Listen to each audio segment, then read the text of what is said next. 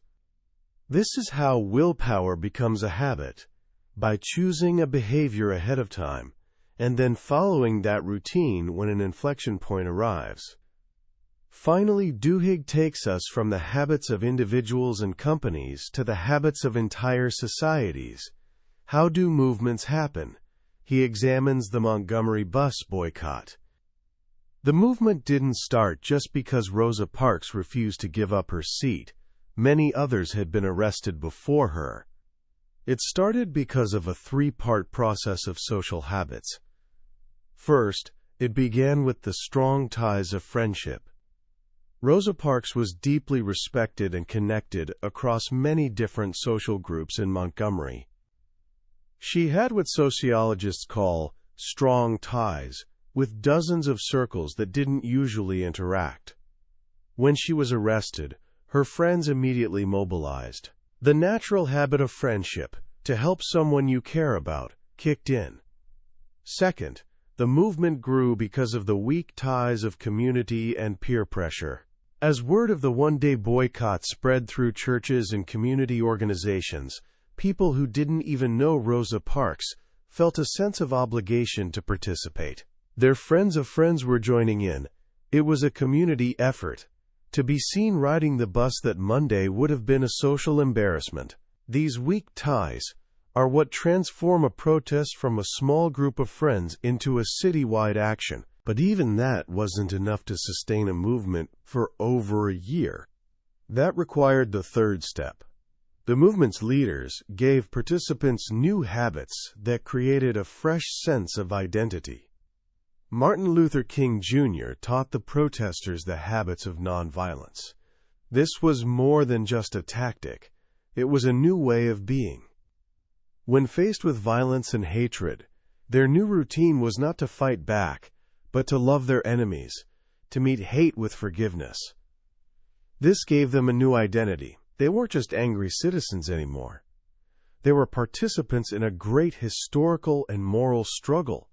They were part of God's plan. This new identity, these new habits, made the movement self-propelling. People took ownership. They became leaders themselves. A movement starts with the habits of friendship. It grows through the habits of community. And it endures when its leaders give people new habits that create a new sense of who they are.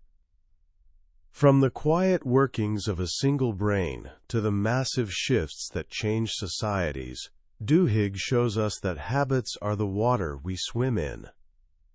Most of the time, we don't even notice them. But once we understand how they work, once we see the cue, the routine, and the reward, we gain the power to change them. And that brings us to the final, and perhaps most important question of all. If our habits are so powerful, so automatic, how much of our lives are we actually responsible for? Are we responsible for our habits?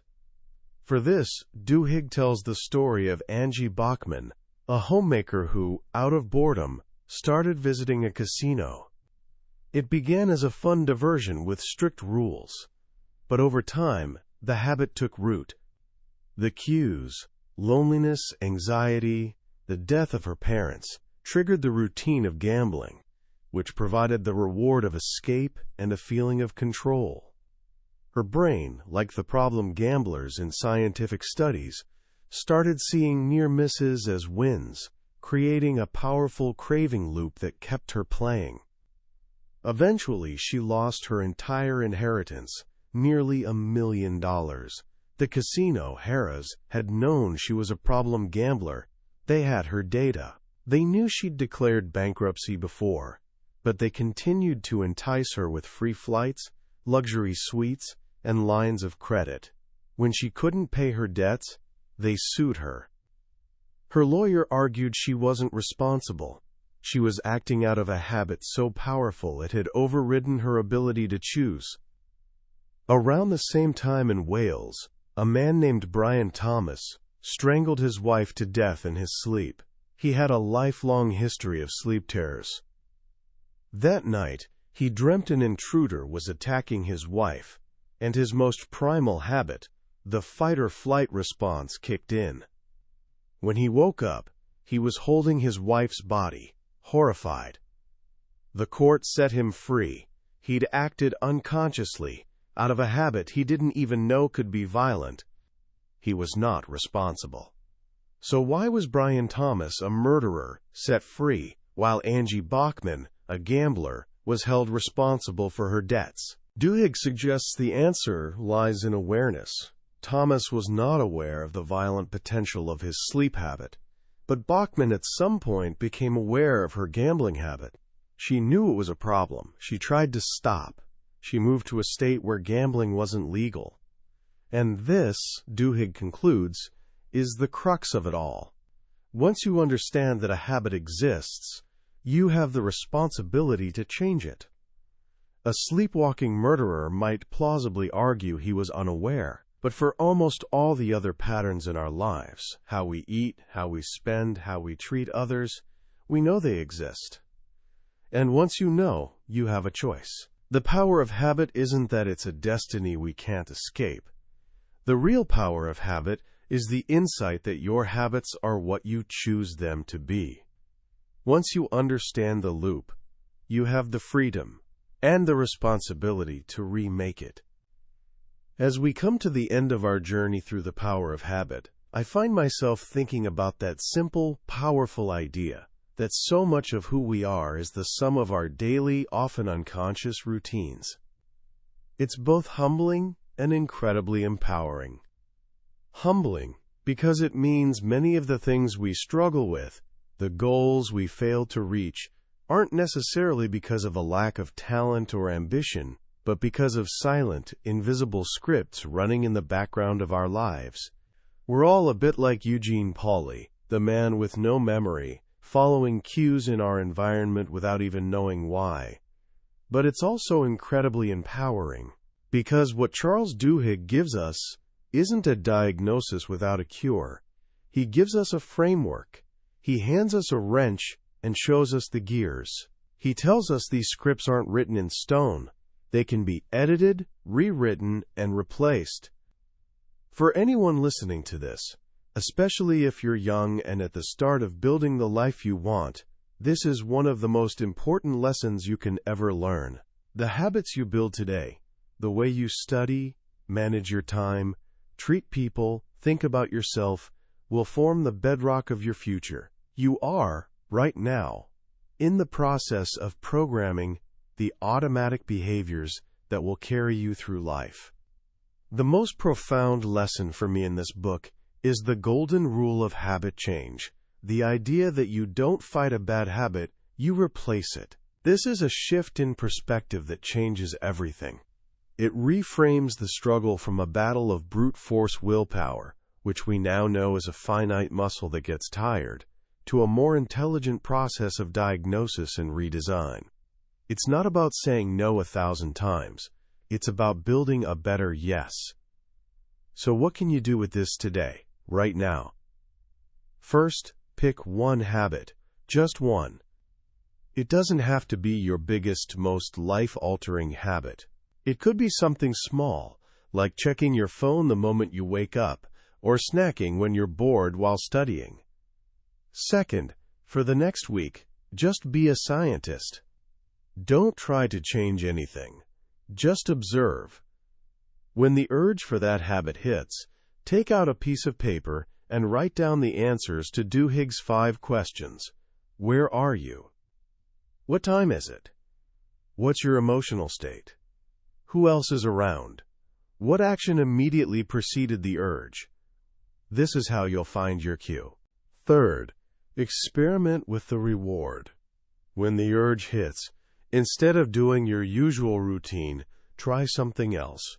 If you usually grab a snack, try walking around for 5 minutes instead, or listen to one song, or text a friend. The goal is to figure out what craving your old routine was actually satisfying. Was it hunger, or was it boredom? Was it a need for distraction, or a need for social connection? Once you know the cue and the craving, you can design a new, better routine.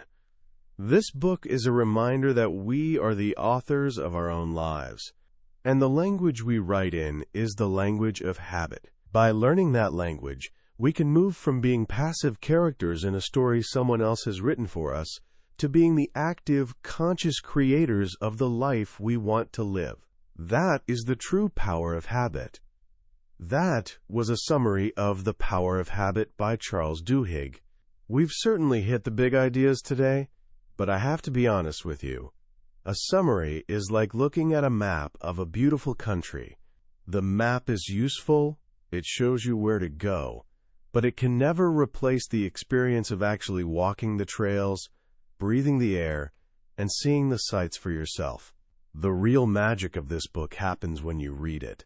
It's in the quiet moments when a particular story or a simple phrase hits you in a way you didn't expect. This summary is here to help you decide if this journey is one you want to take. If anything we've talked about today has struck a chord with you, I truly hope you'll grab a copy. Reading it isn't just about learning information. It's an experience that can genuinely change the way you see yourself and the world around you. There's a link to the book in the description below. Also, if you found this journey valuable, please take a moment to click that like button and subscribe to the channel. It tells us we're on the right track and ensures you won't miss our next exploration into another life-changing book. Let's keep learning and growing together.